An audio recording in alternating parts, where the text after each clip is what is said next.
Hello students, welcome to the class.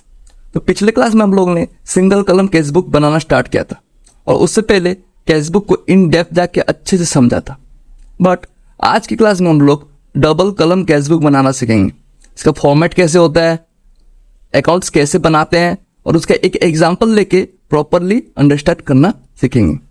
Double कलम cash book बहुत ही important है cash book में, क्योंकि एग्जाम में यहाँ से क्वेश्चन आता ही है। 6 to 8 मार्क्स का क्वेश्चन एग्जाम में डेराइव होता ही होता है। तो स्टूडेंट्स, आप लोग मेरे साथ लिखना चालू करेंगे यहाँ पे डबल कॉलम कैश बुक। ठीक है। तो स्टूडेंट्स, डबल कलम कैश बुक में सिंगल कलम का बस एक एक्सटेंशन है। जैसे कि सिंगल कलम में एक कैश कॉलम होता था, मतलब date, particular, ledger folio, voucher number, amount, ये तो कॉमन है। बट अमाउंट में एक कॉलम था जो कि कैश कॉलम, इसीलिए उसको सिंगल कॉलम बोला जाता था। और डबल कॉलम में बस डिफरेंस ये है, इसमें 2 कॉलम होंगे। और 2 कॉलम क्या क्या होंगे आइए वो जानते हैं पहले। 2 कॉलम है cash and bank. Actually students, यहाँ पे 3 ऑप्शन है। अमित जी के विषय में बोलते हैं ना, 3 ऑप्शन देते हैं, आपको एक चूज करना रहता है। वैसे ही क्वेश्चन में और एक्चुअल रियल में 3 ऑप्शन है। आपको क्वेश्चन देख के समझना पड़ेगा कि कौन सा ऑप्शन सेटिस्फाइड होता है और उस हिसाब से आप डबल कॉलम कैश बुक बनाना चालू करेंगे। और वो 3 ऑप्शन है। पहला ऑप्शन कैश एंड बैंक, और कैश एंड बैंक कॉलम बनेगा अमाउंट में, या तो फिर कैश एंड डिस्काउंट, ठीक है, या फिर बैंक एंड डिस्काउंट। तीनों में से कोई एक बनेगा। और एक क्वेश्चन में आपको देख के क्वेश्चन देख के समझना पड़ेगा तीनों में से कौन सा कॉलम बनाएंगे। But mainly cash and bank and cash and discount है ना, ये एग्जाम में आता है। बैंक एंड डिस्काउंट बहुत रेयर आता है, इससे 6 to 8 मार्क्स का क्वेश्चन बनता है। ठीक है। तो स्टूडेंट्स, आज की क्लास में हम कैश एंड बैंक करना सीखेंगे और उसके बाद धीरे धीरे करके ये बाकी 2 जो ऑप्शन है उसको भी हम लोग एग्जाम्पल लेके समझने का कोशिश करेंगे। ठीक है। तो आप लोग मेरे साथ लिखना चालू करेंगे format of double column cash book. Double column cash book का फॉर्मेट कैसे होता है मेरे से पहले बनाए, तो अभी तक जितना समझे ना उस हिसाब से बना के दिखाइए। मतलब अमाउंट में जो खाली अमाउंट होता था एक कैश कॉलम होता था, अभी बस कैश एंड बैंक 2 कॉलम बन जाएगा। बनाइए मेरे साथ साथ, मतलब स्क्रीन को मत देखिए, अब बनाइए। ठीक है, मैं भी बना रहा हूं।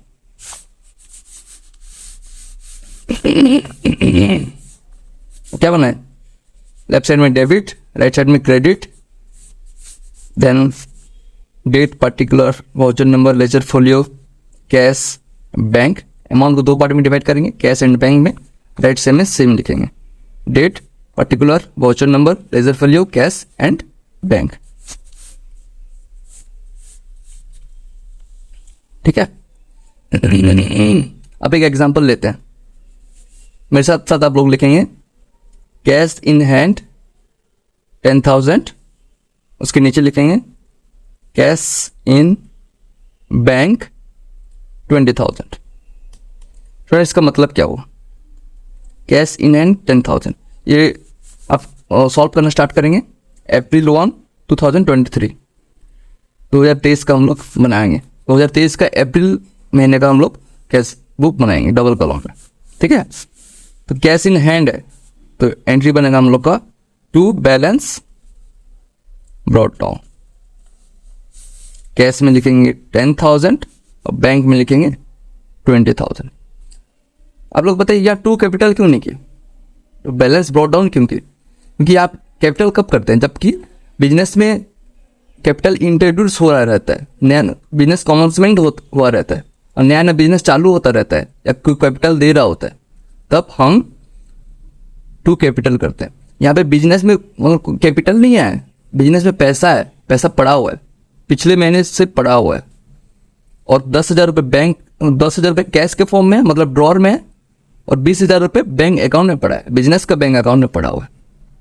तो 2 कैश इन हैंड जो है ना, इसका ये मतलब होता है बिजनेस के पास अभी 30,000 रुपये है और 30,000 में से 10,000 रुपये कैश के फॉर्म में और 20,000 रुपये बैंक अकाउंट में। तो हम लोग to balance brought down 10,000 cash में लिखेंगे एंड बैंक में लिखेंगे 20,000। ठीक है, समझ रहे हैं। उसके बाद क्वेश्चंस बोल रहा है परचेस, बिजनेस ने कुछ गुड्स परचेस किया अप्रैल 3 को। ठीक है, तो एंट्री बनेगा हम लोग का बाय परचेस्ड, पैसा जा रहा है ना, परचेस करेंगे पैसा जाएगा, किस साइड लिखेंगे, क्रेडिट साइड लिखेंगे। अब कॉन्सेप्ट याद है कि ना आप लोग को बताइए तो पहले, रुकिए पहले एग्जाम लेते हैं आपका। आप जब मेरा पहला क्लास किए होंगे तो उसमें मैंने बताया था, आप लोग अगर पहला क्लास नहीं किया ना, पहले पहला क्लास करके आई फिर आज का क्लास आके देखिए और इजी टू अंडरस्टैंड होगा। ठीक है, तो आप पहले बताइए कैश बुक कौन सा अकाउंट से डेराइव होता है, कौन सा अकाउंट से आता है, मतलब उसका कॉन्सेप्ट कौन सा अकाउंट्स में बेस है, रियल अकाउंट में। और रियल अकाउंट क्या बोलता है, debit what comes in and credit what goes out, ये बोलता है ना। तो जो लेफ्ट साइड हम डेबिट साइड हम लोग लिख रहे हैं ना, पैसा आ रहा है तो डेबिट साइड लिखेंगे और पैसा जा रहा है तो क्रेडिट साइड लिखेंगे। आपको समझने के लिए इजी हो इसलिए हम ऐसे भी लिख सकते हैं, डेबिट साइड का पर्टिकुलर में रिसिप्ट लिख दीजिए एंड क्रेडिट साइड का पर्टिकुलर में लिख लीजिए पेमेंट। जितना भी रिसिप्ट आएगा डेबिट में लिखेंगे, जितना भी पेमेंट्स होंगे क्रेडिट साइड में लिखेंगे। ठीक है, तो परचेस करते हैं तो हम लोग पैसा रिसिव करते हैं कि पेमेंट करते हैं, ऑब्वियसली सामान खरीदेंगे पेमेंट करेंगे, इसलिए इसको रिकॉर्ड किया हम लोग credit side by purchase 2000 cash में लिखें। इसमें एक सीखने वाली बात यह है स्टूडेंट्स, क्वेश्चन में अगर बोला नहीं है पेमेंट कैसे किए, चेक में किए हैं कि कैश में किए हैं, ठीक है, क्वेश्चन साइलेंट है तो हम लोग ये एज्यूम करेंगे कि ये कैश में पेमेंट हुआ होगा, तो इसलिए हम लोग यहाँ पे क्या लिखे बाय परचेस 2000।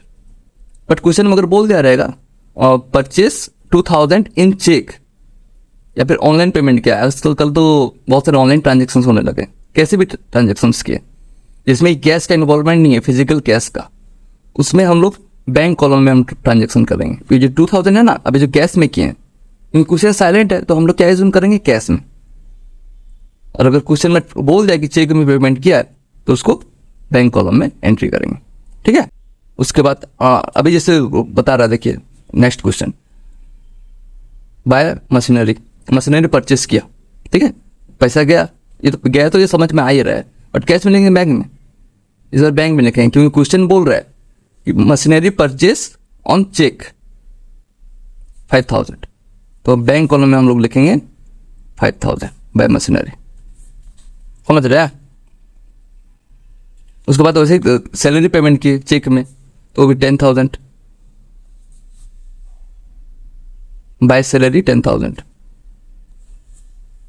उसके बाद हम लोग किए सेल, ठीक है, सेल में बट एक ट्रिक है, जैसे कि सिंगल कलम में किए थे ना, मतलब चाहे तो अभी उस लेवल का कर सकते हैं बट एक क्लास कर लिए, एक थोड़ा अपग्रेड होकर पढ़ते हैं। ठीक है, मान लीजिए तो क्वेश्चन बोल रहा है गुड सोल्ड एंड पेमेंट, लिखिए मेरे साथ साथ, good sold and payment is received by cheque and immediately deposited into bank 10,000। Friend question पहले अच्छे से पढ़िए, जब आप क्वेश्चन अच्छे से पढ़ते हैं ना, मतलब 2-3 बार पढ़ते हैं तो आंसर उसी में ही होता है, मतलब एक्स्ट्रा दिमाग लगाने की जरूरत नहीं है, क्वेश्चन अच्छे से पढ़िए लेकिन आंसर उसी में निकल आ जाएगा। क्वेश्चन क्या है, good sold and payment is received by cheque, इतना ही है, और गुड सामान बेचे और चेक, अगर क्वेश्चन यहीं पे रुक जाता good sold and payment is received by cheque, question अगर यहीं पे रुक जाता तो टू सेल्स करते और क्या करते, टू सेल्स करते ना, टू सेल्स नहीं करते। क्वेश्चन में अगर यहीं पे रुक जाता good sold and payment is received by cheque, तो हम लोग एंट्री नहीं मार सकते यहाँ पे क्योंकि चेक अभी तक हमारे पास है, वो कैश आया है क्या, कैश हमारे पास है नहीं है, चेक है, तो आप बोलोगे बैंक बढ़ा देंगे, नहीं बैंक भी नहीं बढ़ाएंगे, अभी तक बैंक में डिपॉजिट थोड़ी किए हैं, बैंक अकाउंट हम लोग का थोड़ी बढ़ा है, चेक बस हमारे पास है तो हम अभी एंट्री नहीं कर सकते। अगर इन फ्यूचर मान लीजिए सेकेंड और थर्ड ट्रांजेक्शन्स में बोल दिया कि चेक डिपॉजिट इनटू बैंक 10,000, तो जिस डेट में हम चेक को डिपॉजिट करेंगे बैंक में उसी डेट में हम लोग एंट्री मारेंगे टू सेल्स बोल के 10,000। बट हमारा क्वेश्चन में अभी यहाँ पे तुरंत ही बोल दिया कि good sold and payment is receive by cheque and immediately deposited into bank 10,000। Immediately जब बोल दिया है तो आज की डेट में ही हम लोग टू सेल रिकॉर्ड करेंगे और 10,000 को बैंक में दिखाएंगे। कोई भी क्वेश्चन में मतलब इतना बोल देगा कि good sold and payment is receive by cheque, और फोर्थ या फिफ्थ या लास्ट ट्रांजेक्शन में बोलेगा चेक डिपॉजिटेड इनटू बैंक। तो जिस डेट में बोलेगा ना चेक डिपॉजिटेड इनटू बैंक, उसी डेट में हम लोग ट्रांजेक्शन रिकॉर्ड करेंगे, क्योंकि उसी दिन में ही चेक बैंक में चढ़ रहा है और बैंक का बैलेंस बढ़ रहा है। आज नहीं बढ़ रहा है, आज नहीं करेंगे, जब बढ़ेगा तब करेंगे। बट अभी वाला हमारे क्वेश्चन में आज डिपॉजिट किया है तो एंट्री हम भी आज ही मारेंगे। मान लीजिए अप्रैल 10 को हुआ, ठीक है, तो एंट्री मारेंगे टू सेल 10,000, समझ रहा है, क्योंकि बैंक में आज ही डिपॉजिट किया। उसके बाद इलेक्ट्रिसिटी पेमेंट किए 500 रुपीज का। क्वेश्चन साइलेंट है, चेक में कि कैश में, ऑब्वियस सा बात है, हम लोग एज्यूम करेंगे कैश में पेमेंट हुआ है, तो एंट्री मारेंगे 500 यहाँ पे।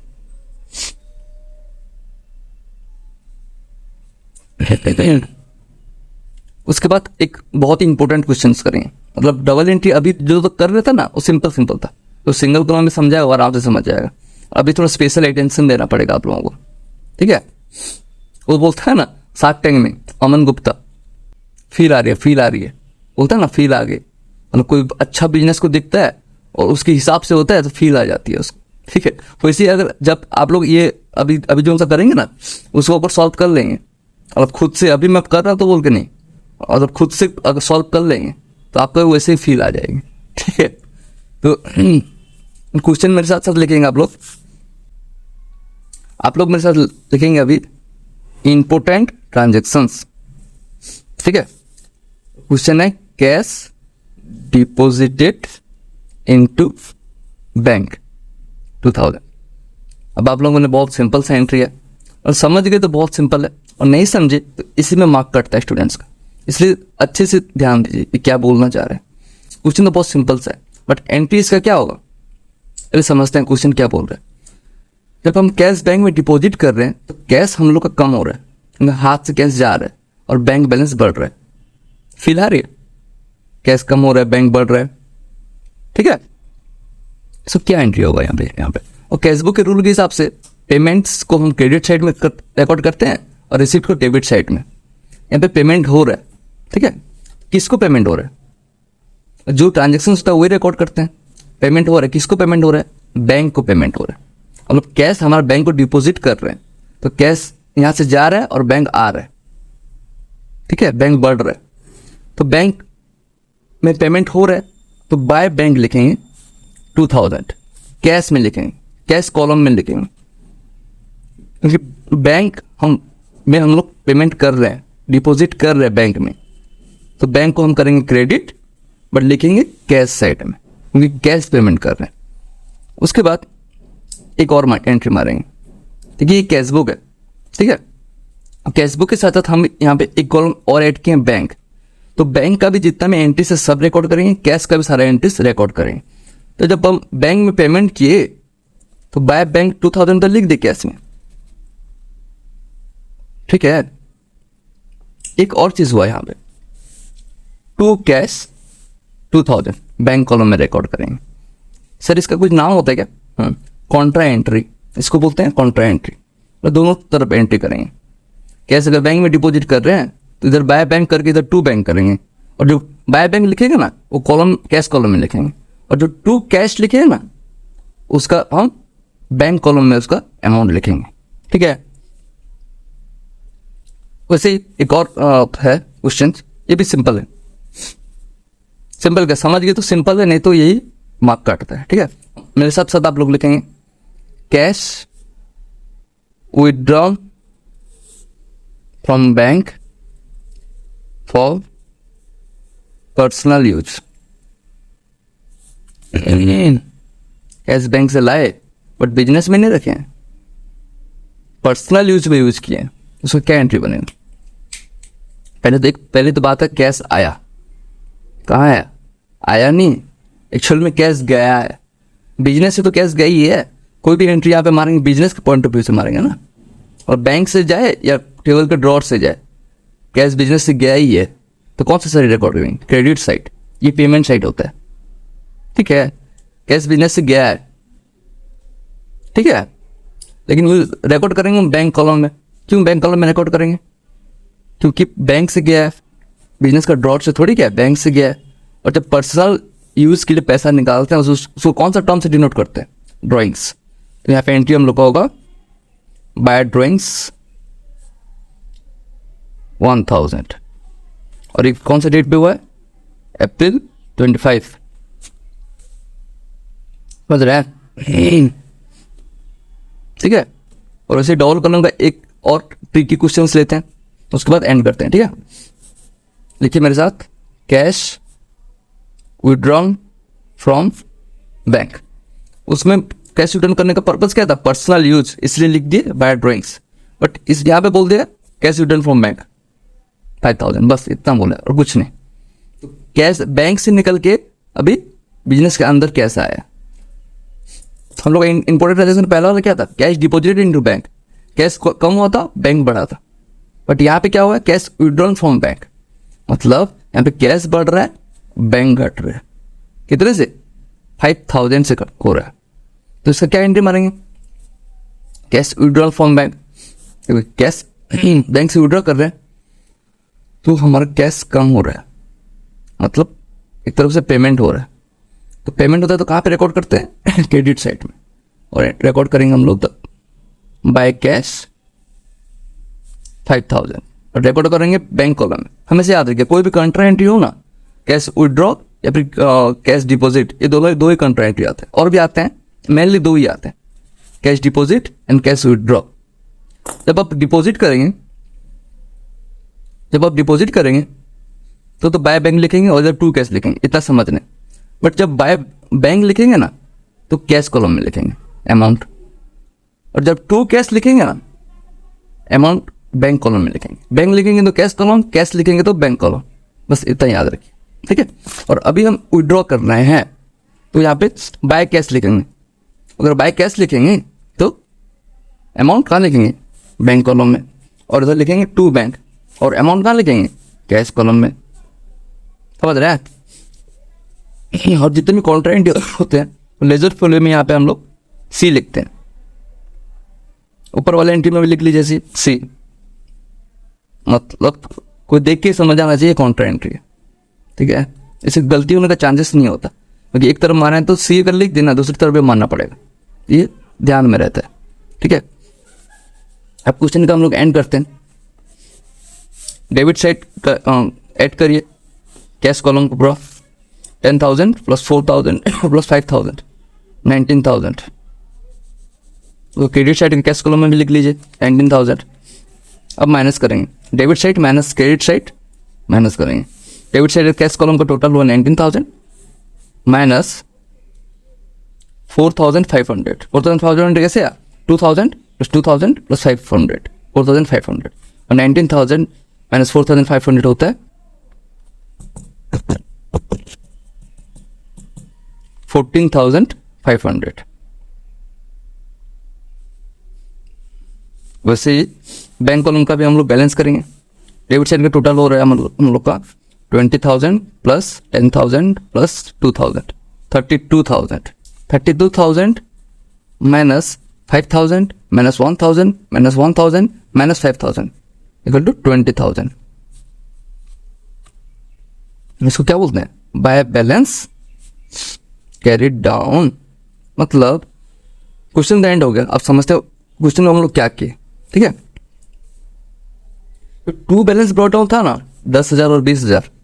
ये बिजनेस का स्टार्टिंग में हम लोग पास कैश था, बट महीने का एंड होते होते इनकम माइनस एक्सपेंडिचर करते करते हम लोग का महीने का एंड में बैलेंस बचा 14,500 कैश के फॉर्म में और 20,000 हम लोग का बैंक अकाउंट में, ठीक है।